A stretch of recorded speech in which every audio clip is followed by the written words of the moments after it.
So Karen and Derek, you'll have to unmute yourselves again, or I can unmute you. Here we go. Good morning, everyone. Good evening, depending on where you are on the planet. Welcome to the Virtual Dharma Temple. And today's the fourth day that we've been gathering for the Brahma Viharas. And I hope you had a very rich week, full of moments of appreciation, integrating Derek's teaching into your life. And we're very appreciative, Derek, of you coming and sharing your wisdom, your knowledge, your sense of humor, and friendship with everyone. So Lisa has a few points to bring up with the housekeeping, and then we'll devote our ears and our hearts to Derek and the practice. Thank you. Thanks, Karen. Okay, so I have a few housekeeping notes to share. First of all, the meeting is being recorded. And if you would like to run the live transcript for closed captioning, you can click the button there and see the captioning. And as I've mentioned in our previous 3 meetings, it's also good for comic relief because unfortunately the artificial intelligence does a terrible job transcribing words that are not English. So apologies, especially for those of us here who won't be able to also use their auditory, but we'll do our best. Okay, so in terms of how we're structuring the timing of these sits, we wanted to just let folks know that what we're hoping to do is half an hour of talk, half an hour of practice, and half an hour of questions, comments, complaints, discussion. So that will be the format. That's been roughly what we've been following before, but we thought we would clarify. And I've put some useful notes in the chat, and I will post them again another 1 or 2 times, because if you joined after I posted them, you won't be able to see them. What's in the chat are important things like the link for Derek's YouTube channel, where you can see these recordings long-term, because the Zoom links will be erased after about a couple of weeks. Derek's email address, where you can get a hold of Derek and hopefully also give Derek Donna donations for this offering. We also have a link to Derek's academic writings if you're interested in a more in-depth take on some really, really excellent topics. Let me just check. I've got my email in there and a link to the Virtual Dharma Temple Facebook group as well. So there are a lot of different ways that you can get notified of what we're doing, and Facebook group is one of those if you prefer not to get emails in your inbox. Anyways, we're just so grateful for everyone being here and bringing your consciousness and intention to world peace. And so grateful to Derek for helping us with these crucial meditations that are so accessible and so necessary. So thank you, Derek. I will go on mute and give you the floor. Thanks, Lisa. Thanks, Karen and Karen for organizing this. Let's start with the traditional Pali invocation. Namo tassa bhagavato arahato samma sambuddhassa. Namo tassa bhagavato arahato samma sambuddhassa. Namo tassa bhagavato arahato samma sambuddhassa. Compassion, non-clinging awareness, wisdom.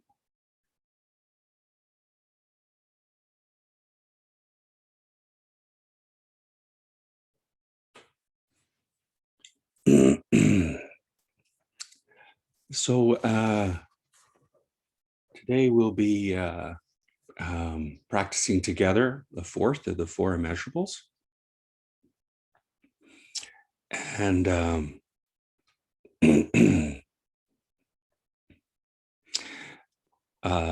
for those who may have missed part of the reason why we're doing this, when 9/11 happened, there was a group in retreat with Namgyal Rinpoche at Kinmount, and because the retreat was closed and information was cut off, Rinpoche came in and told the group about the events of 9/11. And then he said the following, that he expected that there would be violent reaction and probably war. And he was right. And that the lamas and rabbis and priests and imams, monks and nuns would do all the praying and practice they could, but it wasn't going to be enough because, as he put it, heaven is more moved by the prayers of one sinner than the prayers of 1,000 saints. And then he said that at the conclusion of that retreat, which was a Kala Chakra retreat, and ended a couple of days later on the weekend, he would give teaching on the Four Immeasurables and asked that that practice be carried out continuously at the Dharma Center as a prayer practice for peace.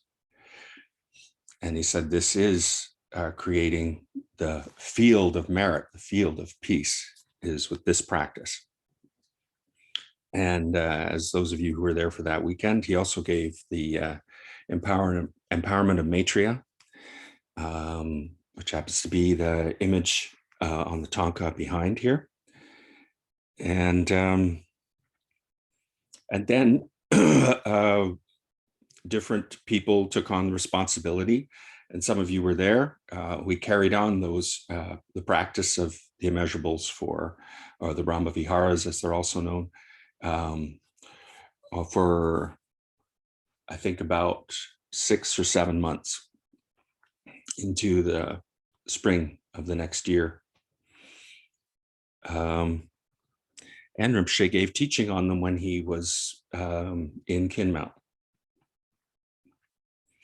And seeing as this practice was also the first 2-week silent retreat that the academy that some of us were part of did, it kind of connects an arc in terms of how some of us started out practicing or doing retreat with others, and what we were studying, which was the Four Immeasurables. And as you, of course, much of what we're going to talk about is stuff you folks have all heard before and you've been through before, because you studied with Rinpoche as well. But you may recall, and this is something that's probably happened to you folks as well, is if you've taught the Brahma Viharas or the Immeasurables, often, or when you're studying them, often it seems like people have the most of a hiccup with this one, upekkha, equanimity, especially if folks have their hearts and eyes open and are feeling the pain and suffering of the world. It feels very difficult to see why there should be, or how one could cultivate equanimity in the face of these kinds of difficulties. And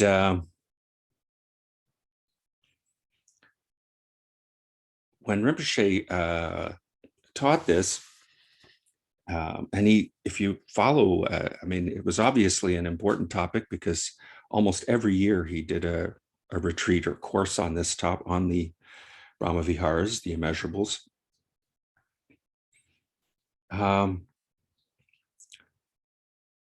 He usually discussed upekkha by giving one of his classic etymological versions. Now, you folks who've studied with Rinpoche longer than me know, and if you've actually looked at the Pali dictionary and the Sanskrit dictionary, which is probably authored by the guy who has the greatest name in English history, Sir Monier Williams.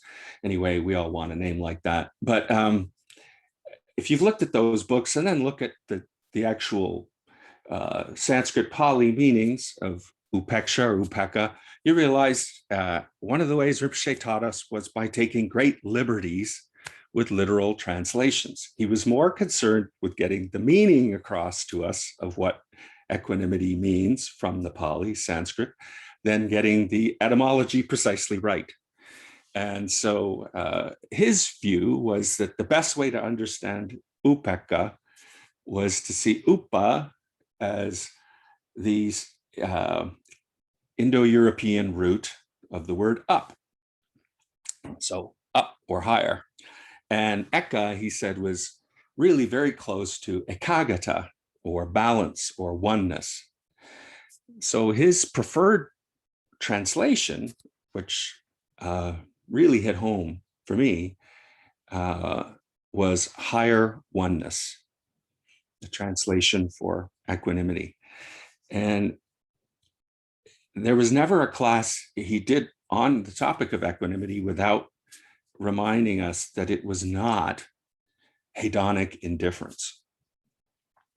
And then it didn't represent, it was not about detachment. And for those of you who attended those classes, he would, again, famously give his etymological interpretation of the word religion, in which he said, religion comes from religio. Ligio is the same root as ligament, to attach. So religion is about reattaching. And then he would say, problem is, you can't be reattached because you've never been detached. The whole point of our practice, our meditative work, is to realize we've never been detached. You can never be detached. You're always, if you want to be detached, you would say, stop breathing or get rid of gravity. You can't. You're attached. You're woven into everything. So it's higher oneness and the realization that we can't be detached. But it's more in the sense of, with equanimity, the fabric, the weaving. And here it's another set of words that were helpful, were his use of sutra and tantra, reminding us that sutra does have the same etymological root as suture, to sew, whereas tantra is weaving. And as such, when we practice Mahayana Dharma, we are drawing to it our own attention and reflecting on our part of the weaving. We are inextricably part of the weaving. And this is the other part of equanimity. It's not possible to be detached. And in fact, that's kind of a telltale trademark of selfing, is thinking we can put up walls and cut ourselves off. And this was kind of came through like a thunderbolt to me, thanks to a woman, I think her name was Victoria Williams. She wrote a piece on back when there were paper newspapers. Here I'm going to sound like I've come from the Cro-Magnon age or something, or Pleistocene era, but you remember when there were newspapers, and the Globe and Mail used to have an opinion page on the back of the main section where people could write kind of more personal stories. And this woman, who I think was from Victoria, wrote a piece on the back of that page about her love for her compost bin, her compost pile. And she wrote about how much she really loved, a lot of us can identify with this, how much she loved in the spring, seeing the worms at work in the compost pile and seeing this beauty of the compost. And she talked about her love for her compost pile and the worms. And she said she would go out every morning with her cup of coffee and look at the compost pile. And wasn't it just lovely what was happening and how much she loved those worms? Then one day, a robin landed on her compost pile and started eating her worms. And she was trying to meditate and be contemplative about love, but this damn robin was eating all her worms that she loves. So then the next paragraph of the story, she's saying, so then I had to regroup and figure out, okay, how do I love the robin? So she starts meditating on the robin and how lovely the robin is and the color and the sound. And so she's meditating on how she loves the worms and how she loves the robin. When creeping along the fence next to the compost bin comes her house cat. And while she watches, immersed in loving kindness, the cat leaps on the robin. And she says, so here I am, having to love the worms, gotta love the robin, and now I have to love my cat, which I already love, but I really don't love what this cat is doing. And at the end of her essay, she has this lovely line where she says, I've been taught that you can't just love one thing. And one of the most beautiful expressions Rinpoche used in his talks in Boise that are in that book, The Path of Victory, is his line, the equanimity of love, the wideness and equanimity of love.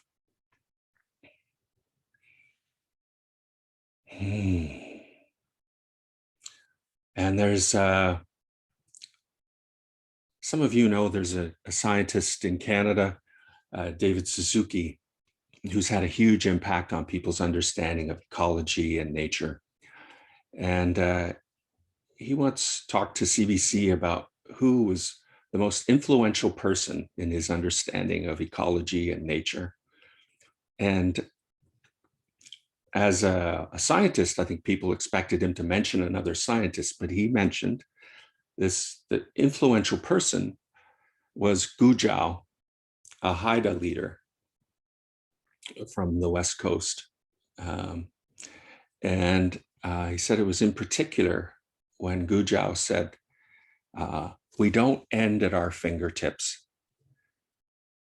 The fish, the trees, the ocean, all these make us what we are.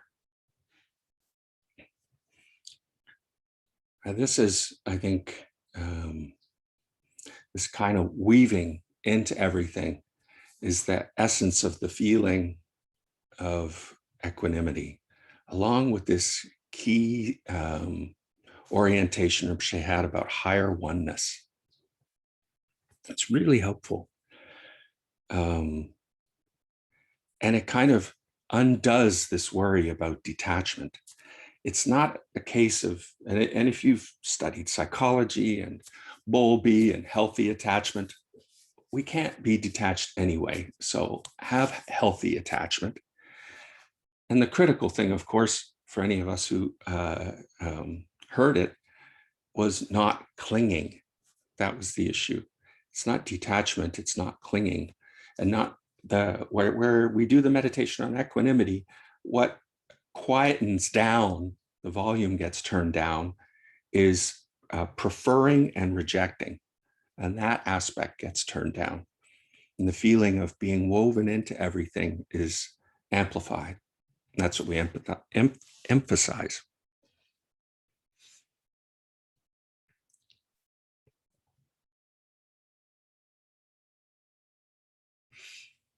So that's a bit of an orientation. And I want to mention one other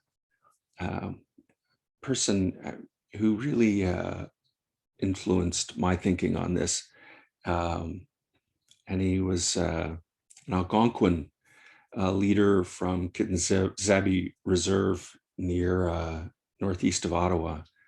But I actually met him in Boston when we were both doing a talk on a panel, and we were both put in the same B&B. And one morning of that trip, we were both on the balcony or the porch having coffee in the morning or tea. And his name is William Commanda. And by that point, he was quite elderly, I think in his 80s. And he'd led the battle against a lot of the hydro dams that were flooding Algonquin territory. And as many of you know, Canada is somewhat unusual in that we're a G7 country that don't own our own capital. The capital of our country is on unceded, unconquered Algonquin land. And anyway, William Commanda had led the fight to recognize the ecology in Algonquin territory, and in particular against the flooding of Algonquin land to make dams for electricity for the big cities. And while we were on that porch, I saw him with a cup, and he was always quite quiet actually when he wasn't in a public setting. And he was looking at his cup, and then very gently, he moved his cup over to the side of the porch where the banister was, and there were plants sort of coming through there. And I saw him brushing a little spider off the lip of his cup onto a leaf and letting it walk on. And he wasn't speaking to anyone at the table, but I could hear him talking. And he whispered as he pointed down to the cup, and he said, the ants and the bees and the spiders, they are so important to what we are. Killing these beings is a spiritual crime. And what struck me was him saying spiritual, a spiritual crime.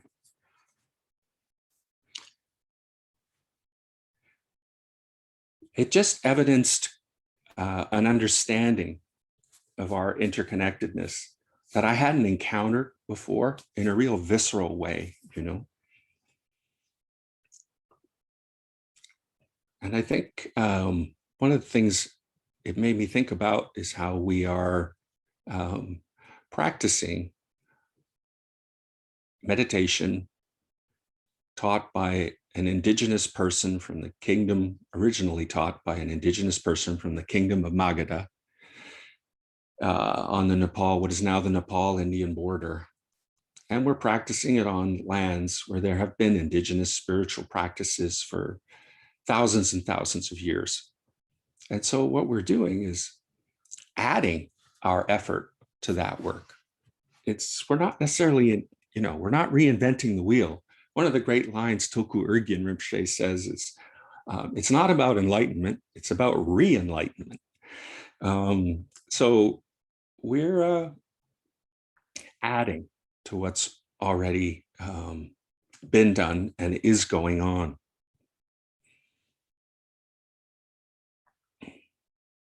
And so that long picture is very different. You could find a lovely line from Aaron Betlor, who's Haudenosaunee lawyer.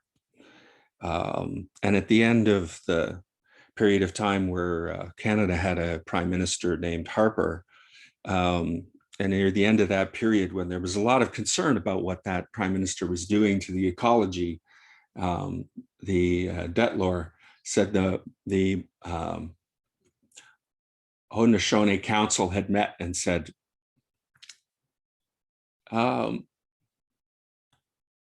Haudenosaunee have been around for 60,000 years. And he said, to us, this fellow you're worried about is dust off a flea's back, was their line. It's a great quote. And it's not an insult. I mean, dust is an important part of our lives, and fleas are important, as we just identified. So it's just setting things in some kind of perspective, which is the other part of the practice of equanimity. It's having some kind of broad perspective of what's going on. And I thought in some ways it was nice. Some people might actually have a much lower estimation of certain prime ministers. So, you know, perhaps there's some constructive use for these people, which is great. Above all, I think it's helpful to have, as we talked about in previous weeks, have a certain sense of humor and a certain perspective on these difficulties we're facing. And recognize, just to add the other immeasurables in, that our instinct to help, as you're seeing with the conflict in Europe, is as automatic as just hearing a cry from a yard next door or from a street you're walking past where someone says help and you reach to help. It's a natural impulse of human beings. And not only is it natural, it's not just limited to our own species. One of the striking things is that we extend this instinct to help to all sorts of other species. And that, at least as far as we can tell, and we could be wrong, seems to mean that we have an instinct to help that actually exceeds the instinct to help of whales and dolphins, who also seem to have an instinct to help. We seem to be able to do even more of it. So the equanimity of compassion, the wideness of how our reach goes, how far and how diverse we can help, is really a beautiful part of this. Finally, as you know, when you practiced the Brahma Viharas, there are these different methods of practicing them. You know, one of the popular methods is to use phrases. You know, may all be well, may all be free from suffering, may all beings be happy. In the Tibetan system, that 4-part prayer that usually begins each sadhana, again, Tulku Urgyen Rinpoche says that that practice of the 4 immeasurables is what seals the connection between the wisdom beings and the practitioner, what brings us into union with that feeling of the wisdom beings, the awakened, and then sets the stage for whatever practice we're going to do. And that last line, you know, because it goes, may all beings have happiness and the causes of happiness, may all be free from suffering and the causes of suffering, may all beings never be separated from the great bliss that's beyond suffering, and may all beings dwell in equanimity, free from attachment to dear ones and aversion to others. Now, as we've just said, there's some English in there you can adjust, but basically it's the push and pull. You're not being dragged and you're not being propelled, you're not clinging, but we're woven into the whole picture. So that's the phrasing structure. But when we get to the immeasurable aspect, that field of feeling, which is the directional instruction of the Buddha, you should know, there's a really good book I'm going to mention on the history of the teaching of this and the original teachings of the Brahma Viharas by the Buddha. It's by an Alayo, and it's Compassion and Emptiness in early Buddhist meditation. And as he points out, the innovation and the most, in fact, almost the exclusive way the Buddha taught the practice was with the directional radiation of the practice. You may recall that's how we've done it in previous weeks, the directions, up and down, all directions. And that's a stepping stone to immeasurability. Now, when I met Analayo in 2017 at the U of T at the International Association of Buddhist Studies, we had a brief conversation. I mentioned that the Venerable Namgyal Rinpoche I mean, how I started was he taught this a lot every year, this practice of the Brahma Viharas or the Immeasurables. And he always used this directional method, at which point Analayo interrupted me and said, "You're kidding." He said, "I thought I was the only one who taught that." And I said, "No, Namja Rinpoche did too." And he goes, "Well, I thought I was the only one teaching that because that's the way the Buddha taught it. And almost nobody worldwide teaches it that way anymore." And I said, "Well, Namja Rinpoche teaches it their way, or he did. That's how we all got taught it." And he was like, "That's incredible. I didn't know anybody was teaching it like that." So just to reinforce that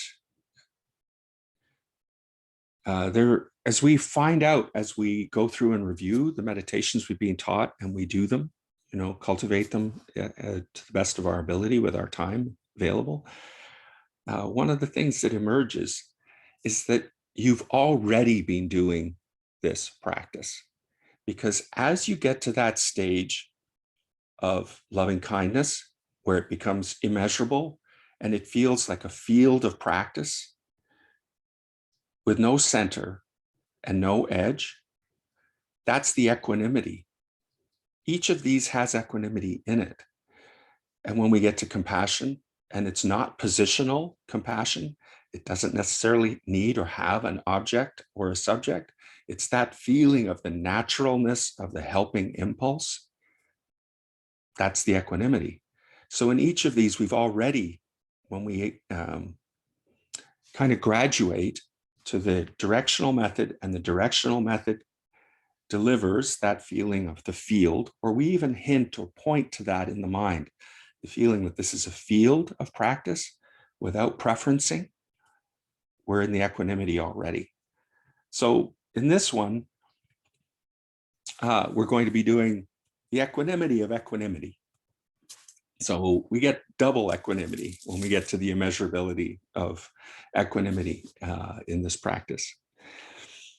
But each of them, when they're fully cultivated, is based in equanimity already. So this isn't necessarily something new. It's actually the destination we've had all along. So that's a little bit about the practice. Yeah, so I think we'll, if there's no need for us to check the golf or anything else, hockey scores, we can probably turn to some practice together.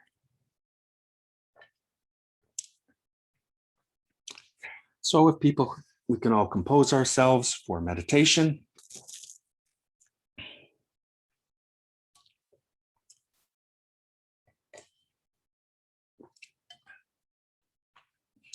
And we'll be following the formula we've done previously, using the Jamgon control form of refuge to open with light. And then imagining the particular immeasurable, in this case, equanimity, permeating the body, and then radiating in the cardinal directions, up and down, and then transitioning to all directions and without any particular limitation or any function of measurement. So that's the formula. So being in a comfortable posture that expresses alertness.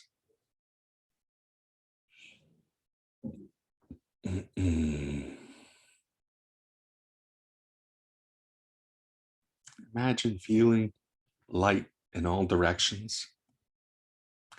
And this light gathers about 18 inches above your head. Imagine it coalesces into a being, a person who represents the spiritual path to you, represents compassion and awakening.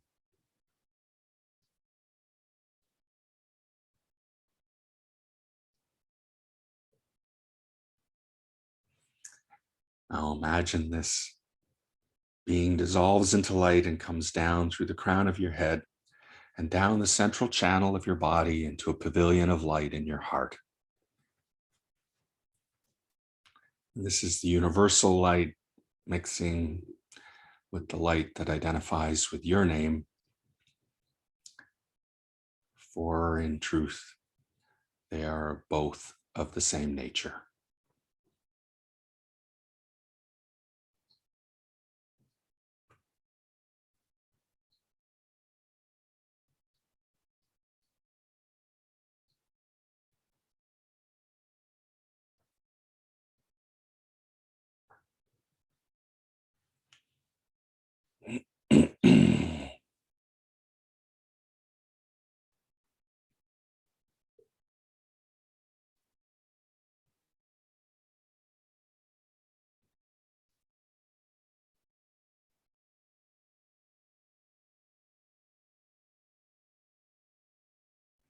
Now, recall a feeling of balance, of union, feelings we've had maybe in nature or in a class with a spiritual teacher, a conversation with a spiritual friend, feeling of deep connection and balance that intimate at or actually where we felt this feeling of higher oneness.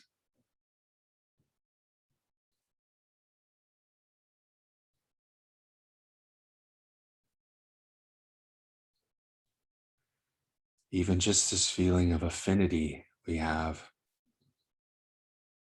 for beings we've met who represent this deep feeling of being woven into everything without aversion, without hankering to be something or somewhere else.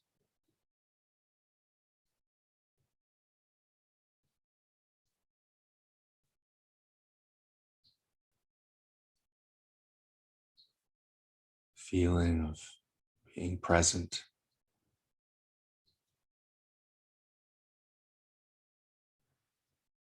in the tapestry, the weaving of life, without having to avoid or having to rush after.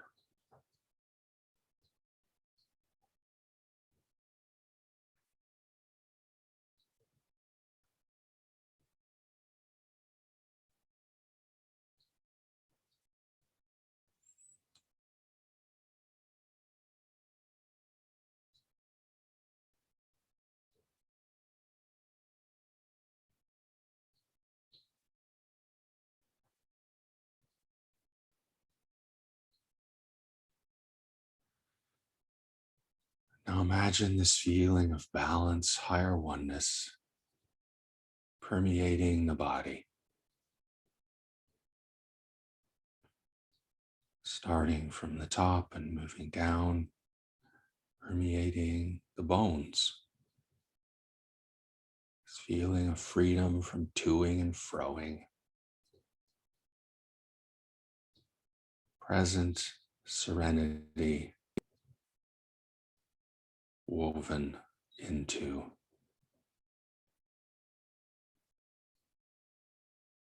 without regret or fantasy or without hankering.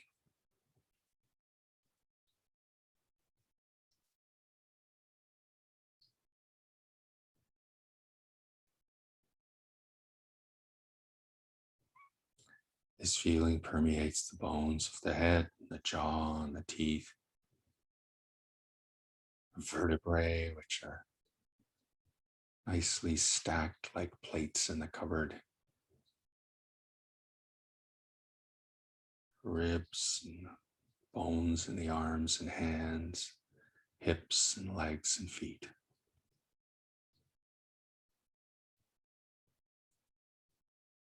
The solid support of the body, permeated with balance and oneness.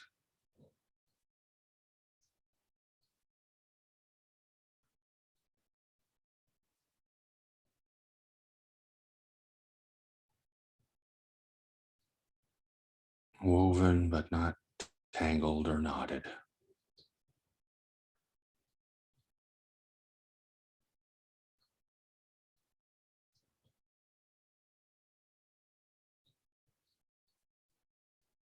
And now the muscles and tissues of the body moving down around the face, and the neck, the shoulders permeated with balance and the feeling of higher oneness.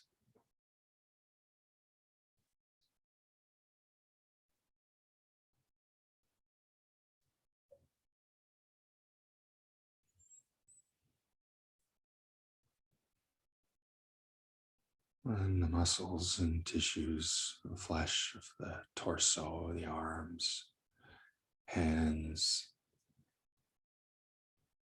and the waist, and the legs, and the hips, the feet.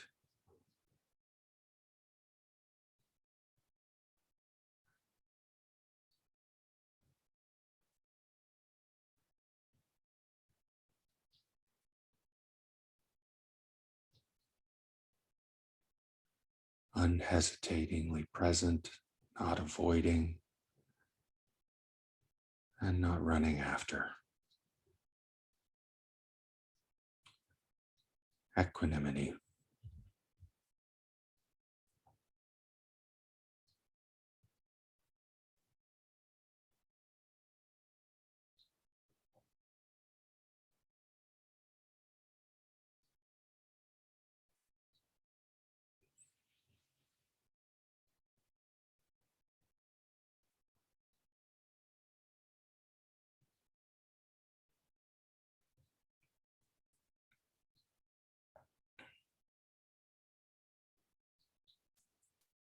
Now the senses, the eyes, eyeballs, sense of vision permeated with balance and oneness,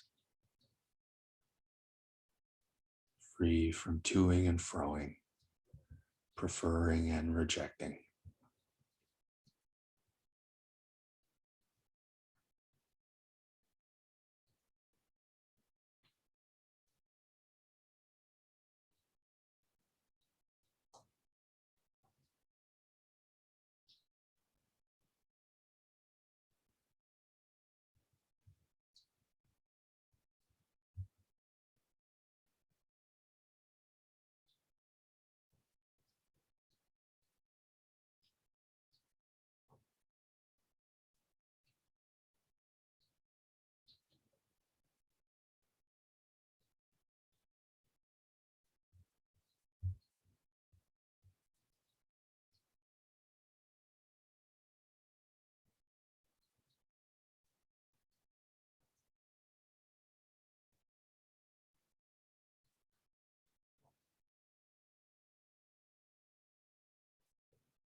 And the sense of smell, the nose,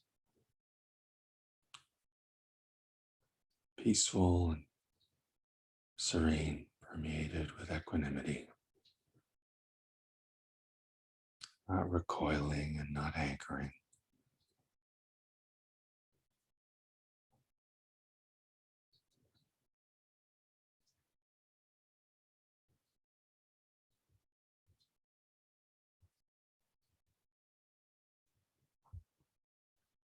Taste, the mouth, equanimity.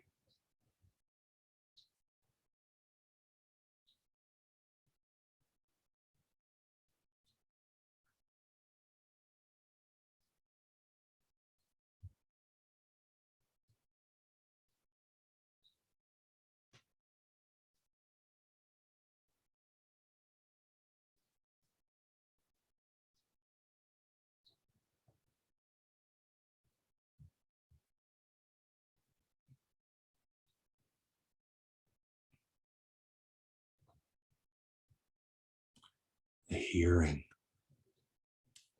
sound,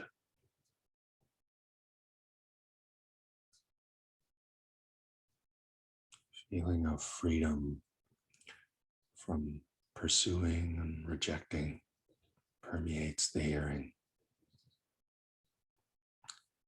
present and connected, feeling this higher union.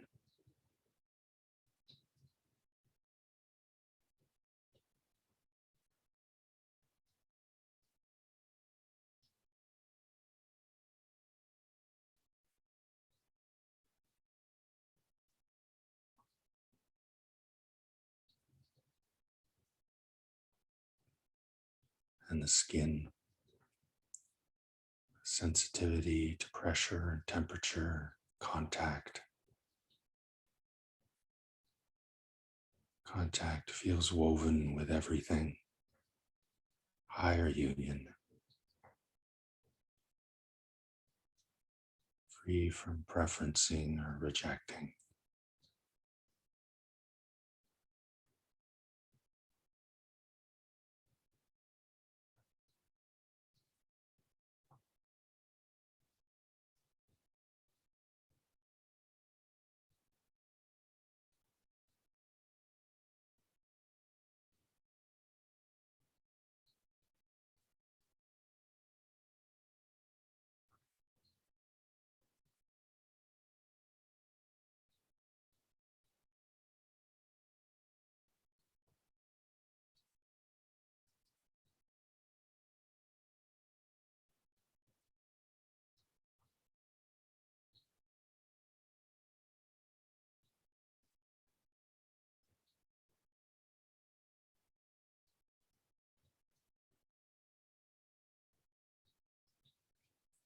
This feeling of equanimity permeates the systems of the body, all the nerves flowing like a communication system through the body to the brain. Smoothness, connection, feeling of union without friction or avoidance.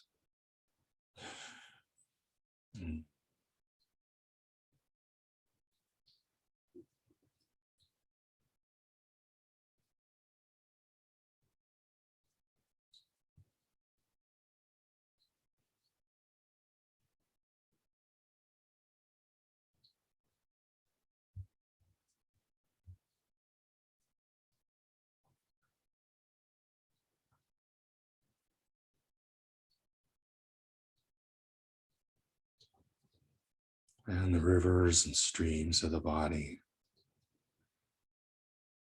veins and arteries, heart moving the blood, all permeated with serenity, feeling of higher union.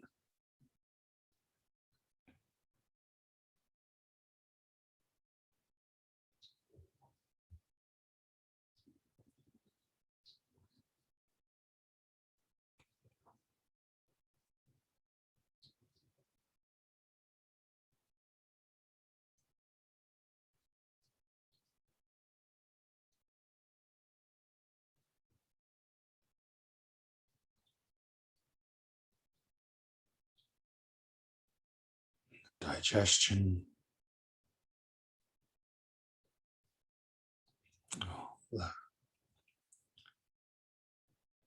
movement, intake, food, recycling of materials of the world through the body. Smooth and without avoidance, feeling the serenity, union.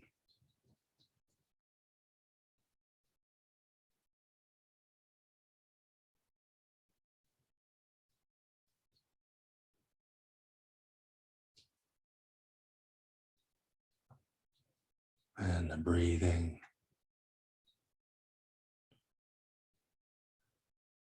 connecting us with the green plants and the atmosphere, inflating the 300 million alveoli sacs in the lungs, which together would form a surface 30 times the surface of your body.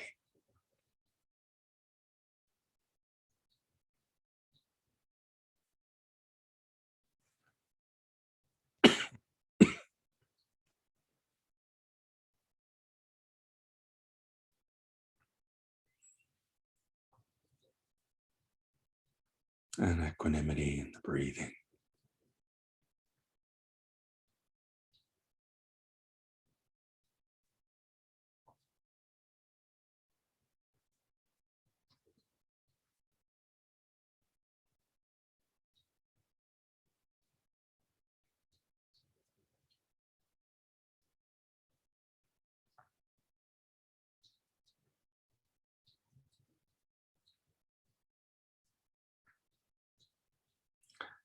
Now this feeling of higher union, balance, presence, and non-avoidance. This gently spreads in the forward direction.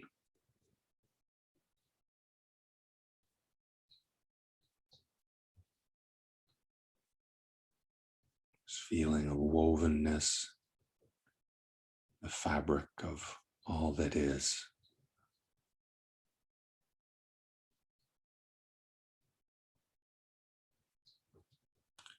Permeating space and objects in the frontward direction, however near or far feels comfortable.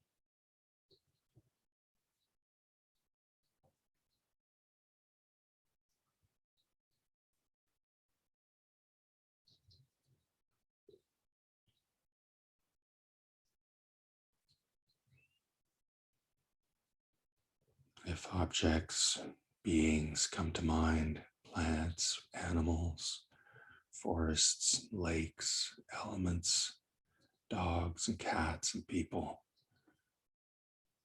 we imagine them permeated with this feeling of balance and higher oneness, non-separateness.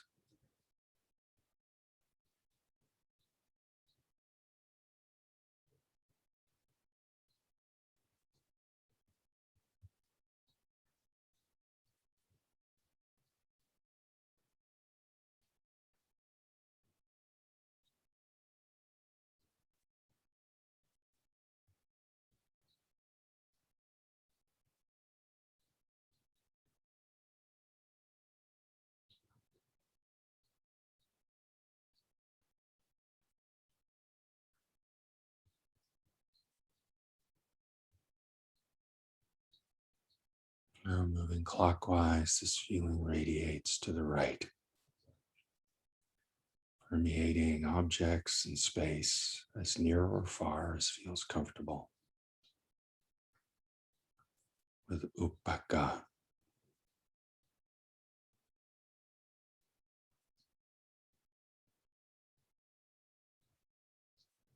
connectedness without measurement making, without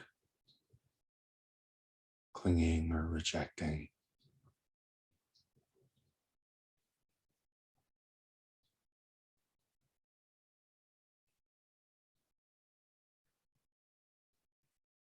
Permeating the space and the objects and the beings.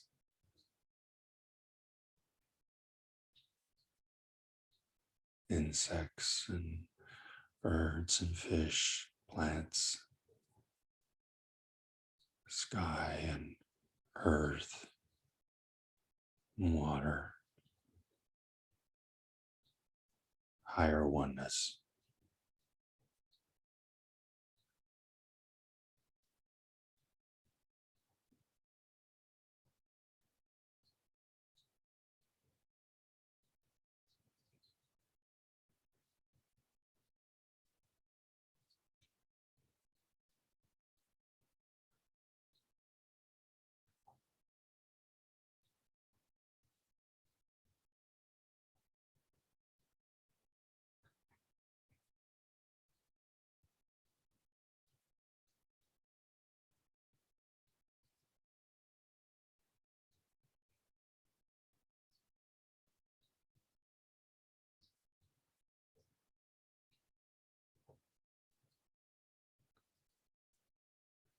Continuing clockwise, this radiates behind us,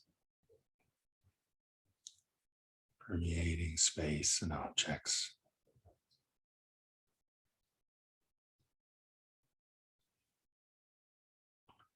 Upekkha.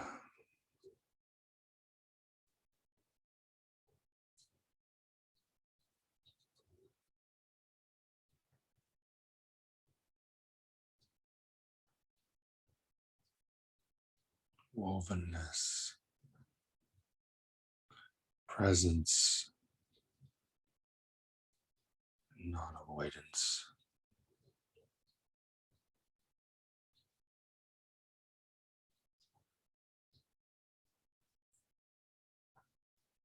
Permeating beings, plants and animals, and the space behind us. A feeling of connectedness to all that is, without preferring some and rejecting others.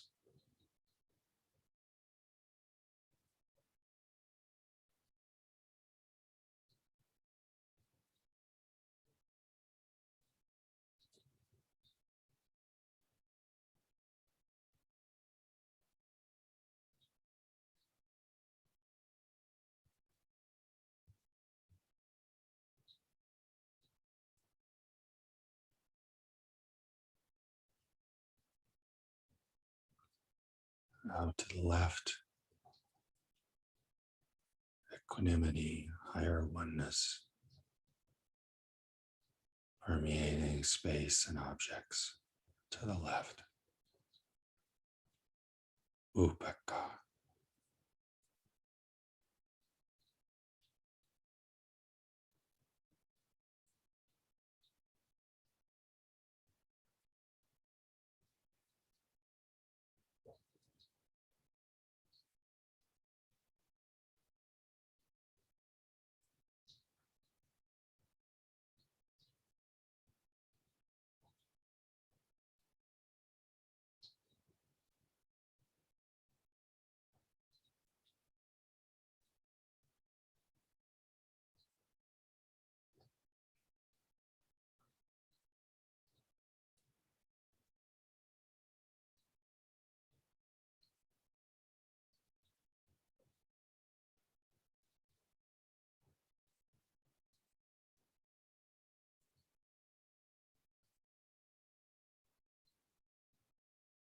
Now down,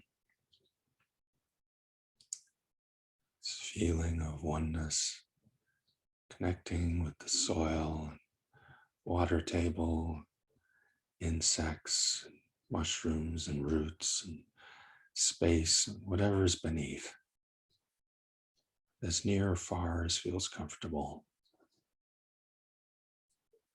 Feeling of presence and connectedness. Upekkha, beneath.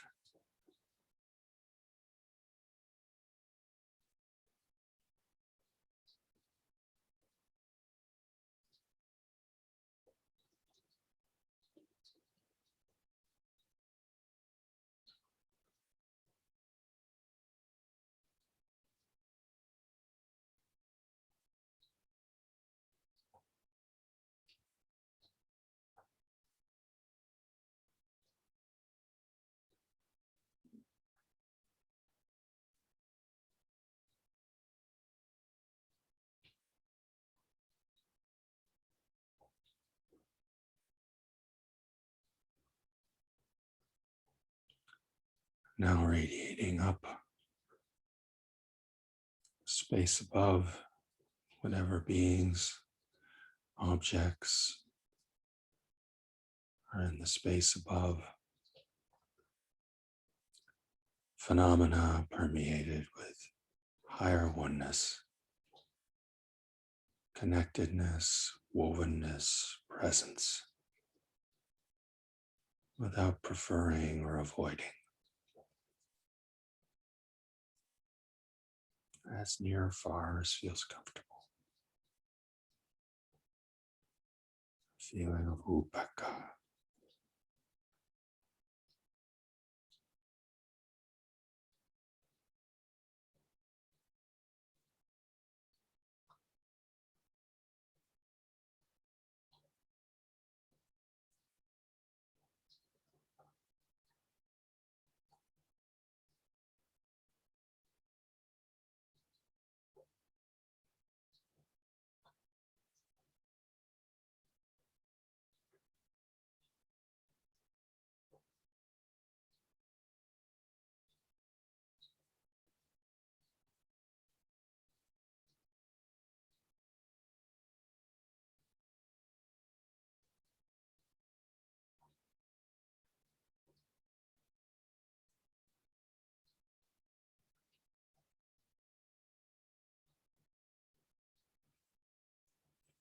this field of feeling of upekkha, equanimity,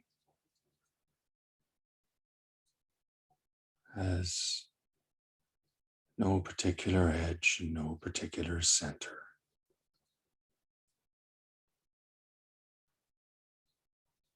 All directions.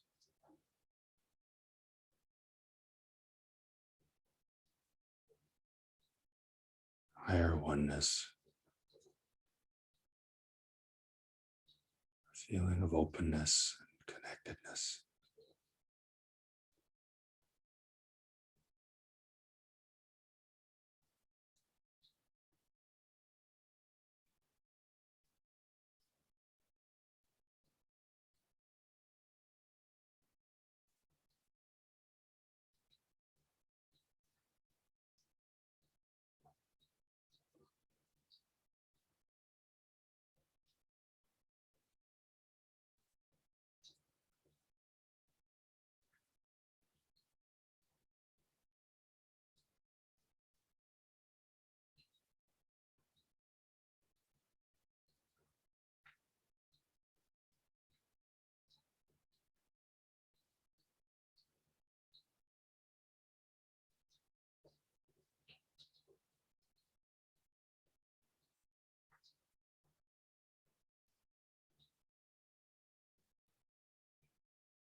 Now we allow this feeling to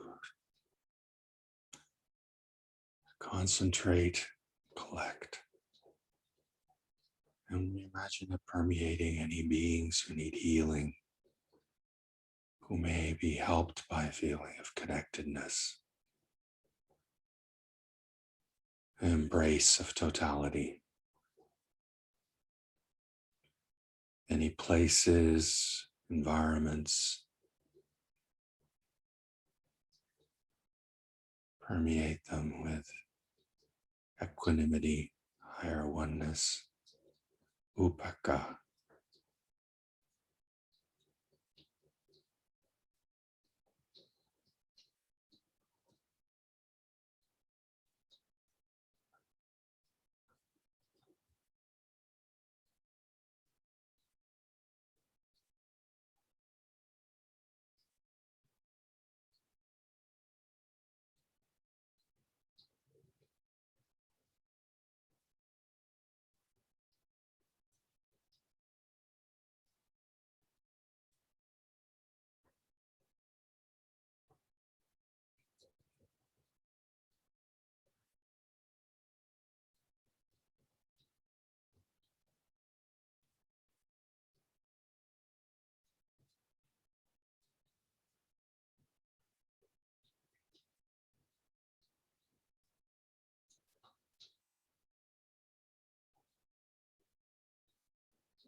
Now, before concluding, we review the practice,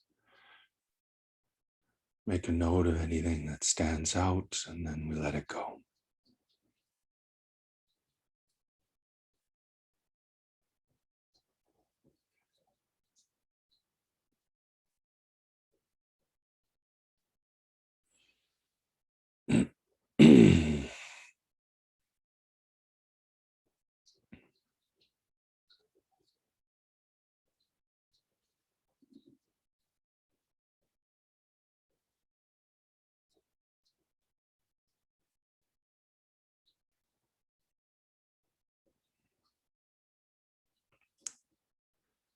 And then we share the merit, the benefit of all beings,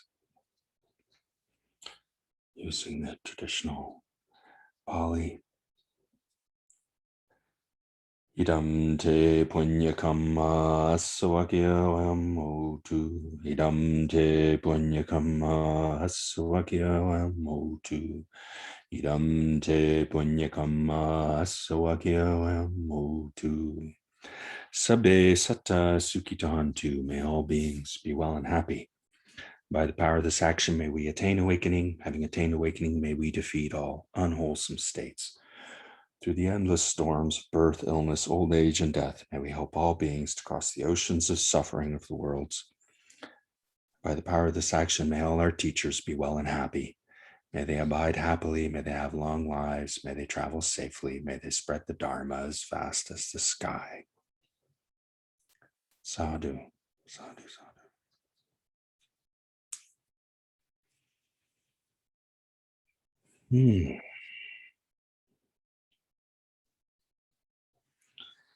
We have a bit of a stretch.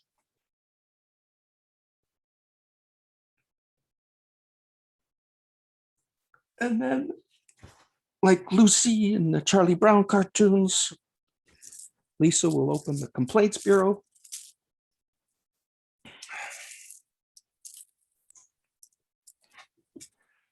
Comments or criticisms, even questions.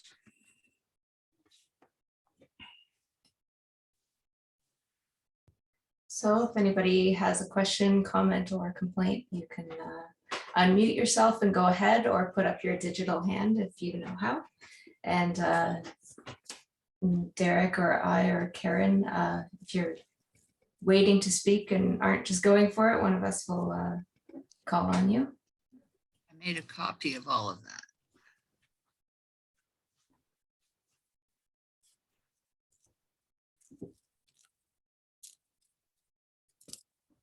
Go ahead, Beth.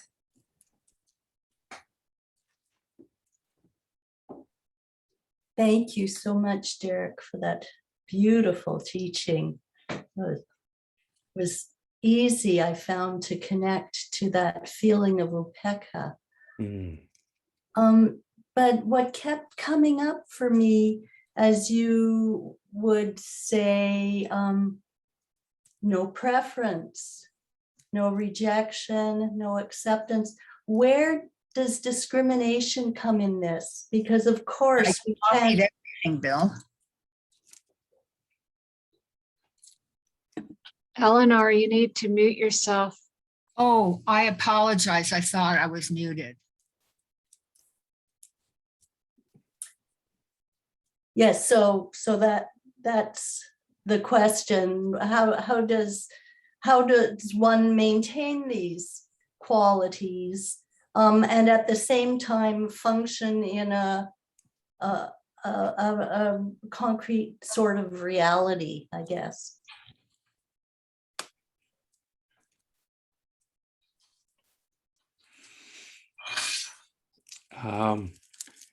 There's a line I read once from Gandhi that I haven't been able to footnote or find again, but it was a great line. He said, there's nothing to be done. Now go and do it. And to me, there's lots that can be said about discrimination and activity, but being grounded in this feeling of emptiness or connectedness. Another way of saying emptiness is fullness, equanimity. I believe gives us more of a chance to be responsive and not reactive. And as I said a couple of weeks ago, use the advice of the Zen teacher from the US Southwest, Maya Dewar, who notes that the words creative and reactive have the same letters in them. It's without a feeling of this connection and oneness, I find I can fall into certain kinds of perspective taking or self-clinging that don't allow me to be present and creative and responsive. So these are all part of Rinpoche's great line for this. in those classes he gave in those Teaching for Teachers courses. He said, I'm giving you stuff for your toolkit. These are tools for your toolkit. And so this is a tool. And then we, from this base, this feeling of connection, we're likely to, as our mother said, make good decisions, make better decisions. Yeah, and otherwise, there's kind of a refuge, you know. There's this feeling of refuge in the oneness, the higher oneness, that is really pivotal, I feel, to then having confidence when we do what the doctors and nurses call triage. We then make decisions, you know, where are we going to apply ourselves? Where can we be of the best use, best help? This is the, you know, pivotal advice from the Buddha. Cease to do evil, learn to do good, purify the mind. You know, we stop doing harmful things and partaking in harmful things and find ways to change. But for me, the feeling of refuge in the non-clinging is really the critical support for helping to be creative and not stuck in my old habits and not merely reactive.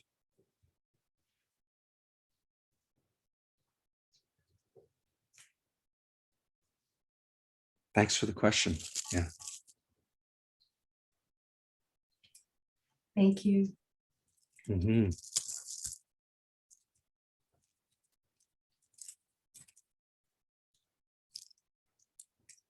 Any other thoughts?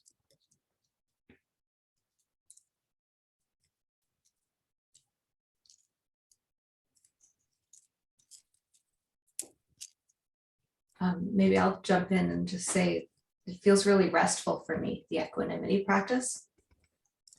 Feels like truly restorative rest, like, you know, resting as I would imagine a Buddha or Bodhisattva would rest, instead of kind of that, you know, grumpy, burnt out withdrawal, and kind of like put the blankets over my head and just, you know, you know, yeah, pretty much. Yeah, you know, for somebody who has struggled with sort of tiredness as an obstacle in meditation, for me, equanimity feels like a real good sort of luminous rest, you know, not a doing. I do a lot of doing, and it's nice to meditate in a way that's not doing, you know. It's restorative. Jim, I see you have your hand up. Go ahead. Thank you. I very much liked your analogy of the compost and the worms and the robins and the cat, and you know, it's easy to see how that can sort of lead to a higher oneness. I mean, it's the nature of all those things to do what they're doing, but the nature of human beings is, you know, compassion in that, and so I'm having trouble like seeing how that sort of extends, you know, the equanimity of that extends to, like, you know, the Russians bombing hospitals in Ukraine. That doesn't seem natural, and it's hard to see how that fits into higher oneness. I wonder if you might sort of talk to that a bit. Yeah. Thanks for the question, Jim. Yeah, This has been a question for me for my adult life, as I've been involved in the peace movement for longer than I've been involved in Buddha Dharma. And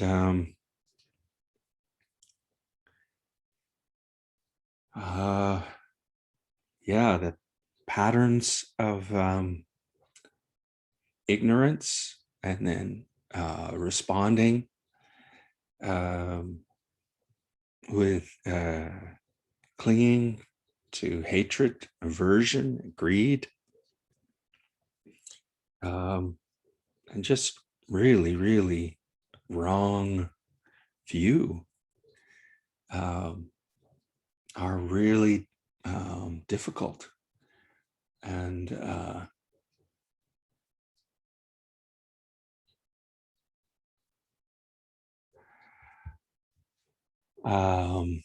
yeah, I don't agree with, and I'm opposed to, as I think we all are, to these violent means being used to harm beings for really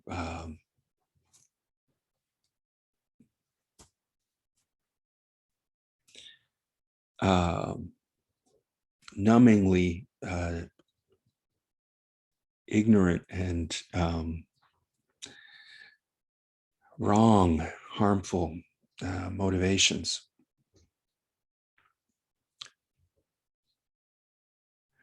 And part of you has to say you recognize the, when you practice, and it's not to be too high and mighty about it, but you certainly understand why a certain Jewish carpenter at the end of his life said, "Forgive them, Lord, they know not what they do." Because you watch it and you go, gee whiz, this is terrible, really terrible. And I can recall being in a training on Grindstone Island, training for civil disobedience and with nonviolent activists from the Quaker movement, which is where I started out with spiritual practice, was with Quakers and Catholics. And the trainer saying, well, we can't ask Canadian and US government to disarm their cruise missiles if we're not going to disarm the cruise missiles inside ourselves. And so part of the question for me has been this, our personal path of undoing the harm that we feel that we've created and that we may be creating, the organizational systems we're part of that cause harm, and how do we work to counter that.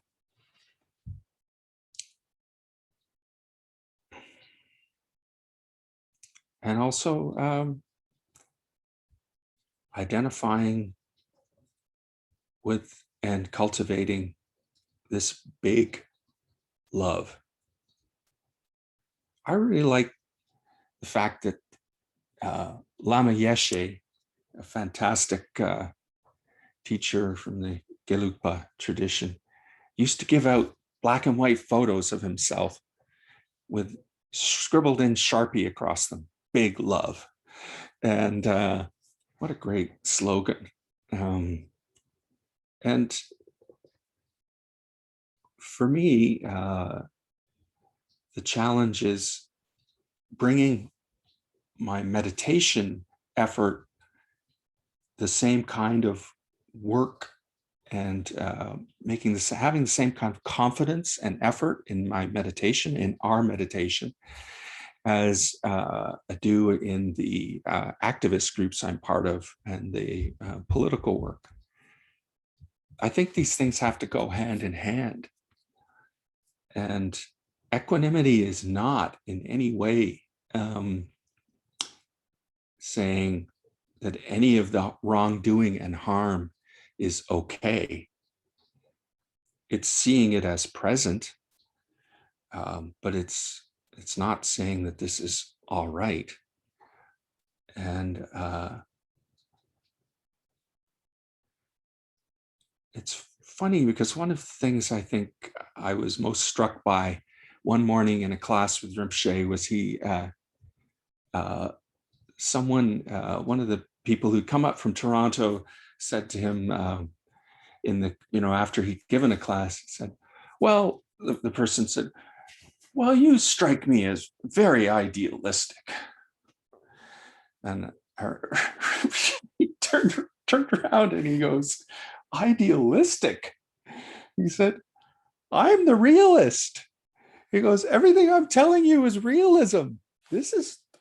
I'm based firmly in reality. Everything is in union. Everything is empty. This is the truth. I'm giving you reality. He said, you know who are idealists? I'm not an idealist. He said, bankers. People who wake up the next morning thinking that this system of paper currency and electronic things is going to be worth the same tomorrow as it was today, who build their whole lives on this system of currency and that whole thing, they're idealists. They're dreamers. They're not based in reality. He said, I'm not an idealist. I'm the furthest thing from an idealist. I'm a realist. And that was profound for me, is that this practice works hand in hand with the better world we know is part of us and present. And as you probably know, a story I heard from a couple of people on this call was who were there, was when Rinpoche was in the East and was recognized for the first time, and with a group of senior monks in the Karmapas tradition. And during that visit, apparently, some senior Tibetan monks took Rinpoche aside and asked if he would join their group, which was meditating for the death of Mao Zedong, because Mao Zedong was perpetrating so much harm on the Tibetan people. And Rinpoche politely declined. And he said, I will meditate for the awakening of Mao Zedong, because if he was to attain awakening, the amount of good that could happen would so far exceed any benefit that would come from the end of his life. And once again, this is a teacher who strongly defined himself as a realist, not an idealist. And I don't think we have, in my opinion, I don't think we have really tested the bounds of loving kindness yet as a practice.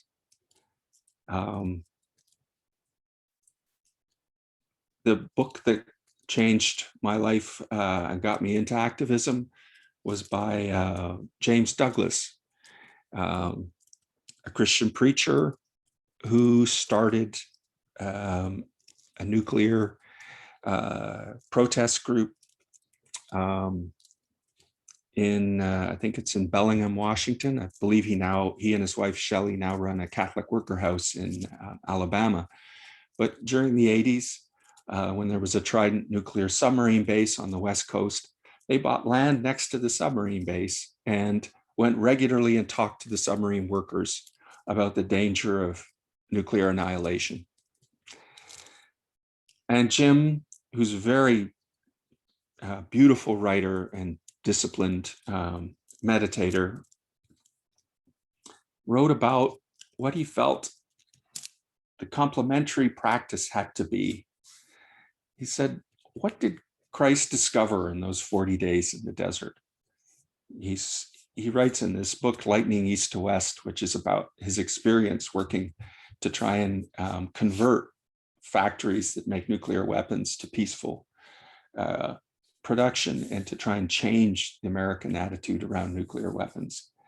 And he says, what did Christ discover in the desert? He said, we know what Einstein discovered. Einstein discovered E equals mc squared, that a tiny particle, when the bonds are split, creates incredible explosive force that can make all this destruction or all this heat. And Jim Douglas said, I want to propose that what Christ discovered was the power that can happen, the power, the transformative power of love.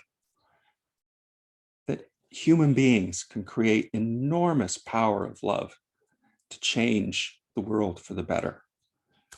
And Christ discovered this and committed himself to it. And that's our work, is to try to cultivate that kind of power of love. And that to me was a challenging idea, how to do that and how to work with that to improve the world. And I went and did blockades and civil disobedience multiple times and helped support people doing it. I got trained in nonviolent action and practiced with Quakers and Catholics for about 5 years. I think in about year 4, I realized I didn't know how to cultivate this kind of love. I really felt like these peace practitioners really had the right idea about the kind of principled action they were involved in, but I didn't feel like I could generate that kind of love. And so my mentor, Bill Phelan, had mentioned to me that there was a fellow teaching near Peterborough, where I was living at the time, a Buddhist teacher, and he might be able to help. Hearing this, I went and tried to track down Buddhist teachers. And as I mentioned to you before, some of you before, I went through 6 of them. Because each time I met them, one would say, oh, have you figured out what neurotic problem you have with your father that makes you want to be a peace activist? And I was like, neurotic problem? This isn't neurotic. This is the way the world is, and I want to make it better. So I'd say, sayonara, buddy. Next one. And then I go and meet Rinpoche, and he says, so what are you doing? I say, I'm a peace activist. And he goes, excellent, carry on. Well, that's different. And then he says, as I mentioned a couple of weeks ago, much to the chagrin of those poor people at the temple at the Dharma Center, he says, well, instead of me giving the class tomorrow, why don't you go talk to them about peace? So they send this 20-year-old know-it-all in. He sends me in there to lecture these poor innocent meditators about peace. Poor people. Anyway, they tolerated me, and Rinpoche kept encouraging the work I was doing and asked me over to say what groups did I think, and we talked about this, would be worthy of him giving financial contributions to. And what kind of things were going on in that world. He was constantly interested in it and supportive of it. This is very different from what I encountered elsewhere. Without that support, I don't think I would have continued in the peace movement or in Buddha Dharma. And furthermore, the reason I feel these practices are compelling is that he actually provided these practices as a way of generating us attempting to generate these kinds of love and compassion, this kind of force that I thought Jim Douglas was saying when he was talking about the kinds of transformation that are necessary.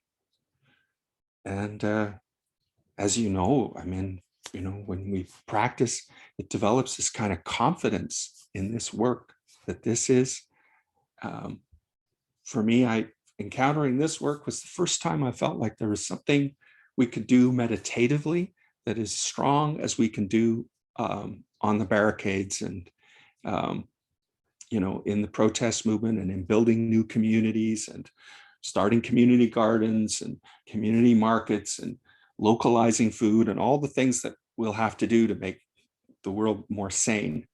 But this is part of it, a pivotal part of it. And so that's not necessarily the question you asked, and I'm sorry I took so long to get to this, but to me, this feeling of balance and connection and higher oneness unites all four of the immeasurables together and creates this powerful form of practice that can benefit beings.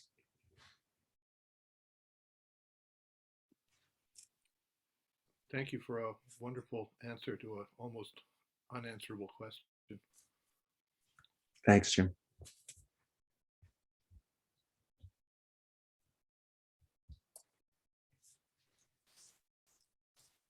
Thank you, Derek. It's wonderful Thanks. teaching. Thanks, yeah.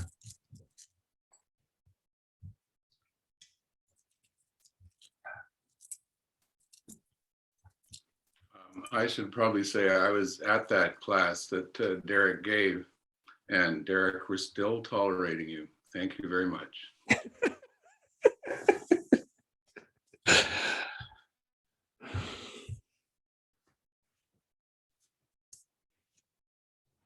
Thanks, Brian.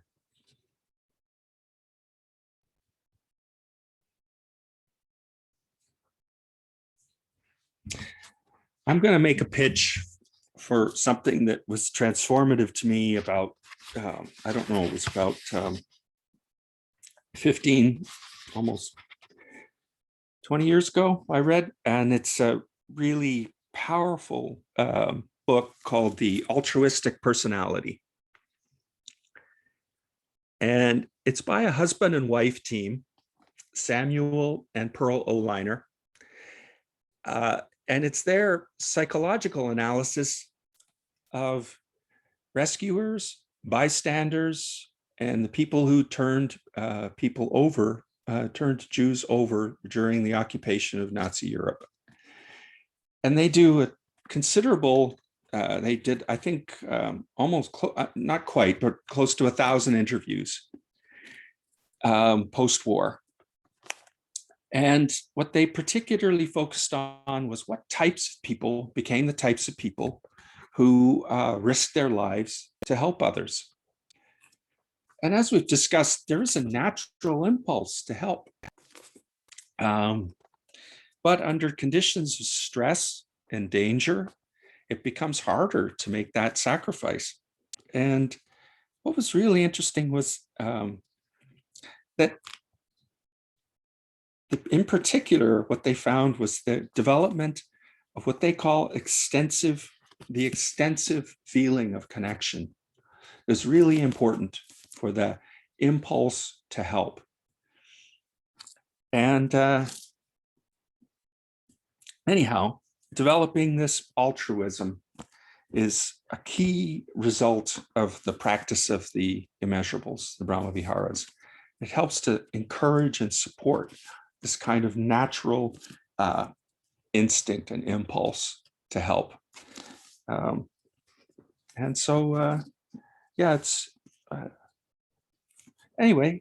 This is a helpful read if you want to feel encouraged about the good that is there in people, even in dire circumstances, and what prompts us to step out and help people.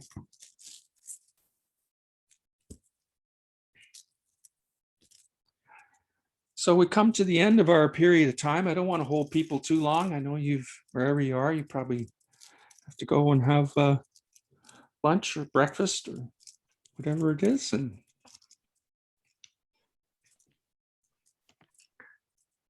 Thank you so much, Derek, thanks, Karen. for leading these 4 weeks and enriching our lives. It certainly is a good foundation for social activism and contemplation. And I hope that we continue to integrate these wonderful teachings into our practice. And we strengthen as a community for the downgoing of suffering and the uplifting of all. Thank you so much. Thanks, Karen.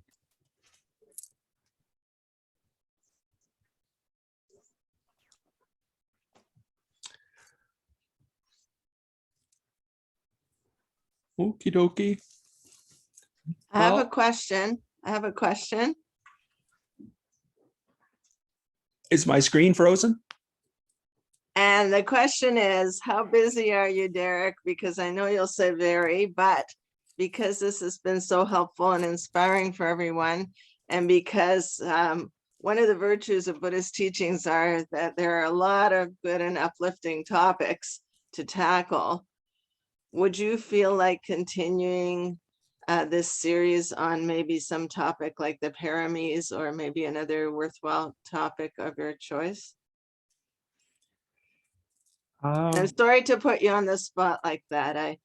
I sent a message in the chat, but like it, I know you're very busy, so. Thanks, Susan.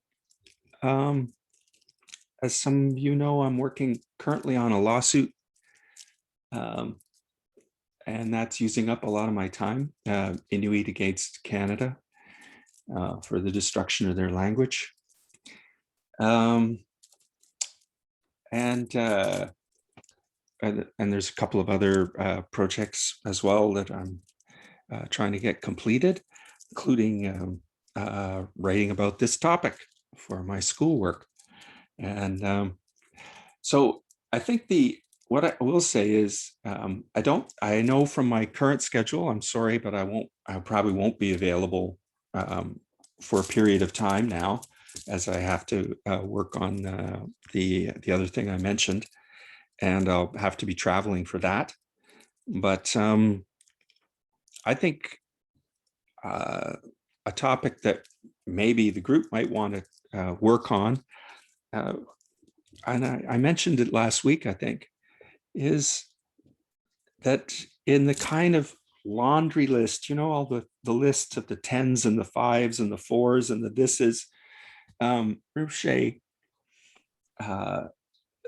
somewhat uniquely, as you all know, really emphasized the 7 factors of awakening. And that's, in most sort of general Buddhist curricula, the kind of thing that gets emphasized the most is the Eightfold Noble Path, the Eightfold Noble Path and the Four Noble Truths. And those, certainly Rinpoche didn't ignore those, but he gave far more pride of place to the 7 factors of awakening and the particular way he taught them. And I think that forms a really powerful combination. In fact, there is a sutta in which the Buddha teaches the 7 factors of awakening with the 4 Brahma Viharas, or the 4 Immeasurables, and points out that when you combine them, boundless loving kindness, the result is a feeling or experience of boundless beauty. Boundless compassion leads to experience of boundless space. Boundless mudita, or appreciative joy, leads to boundless consciousness, and boundless equanimity leads to boundless emptiness. And that's a beautiful subject to study, is the 7 factors of awakening. And Rinpoche also had a unique way of teaching the 7 factors that is, I found really helpful. At some point down the road, I think that will be worthwhile maybe doing, if there's interest. And there are enough people in this group who got the same teaching that it could be divvied up. And, because I only really like the 2nd factor of awakening, so I don't really spend much time on the other ones. But there's probably others who do a lot more of the other ones and who could talk about those. But, they're not really as important as the 2nd, and that's the one I know. So in any case, we could do something like that, and that might be fun. But otherwise, maybe later in the summer, we could get together and do something. That would be my response to that.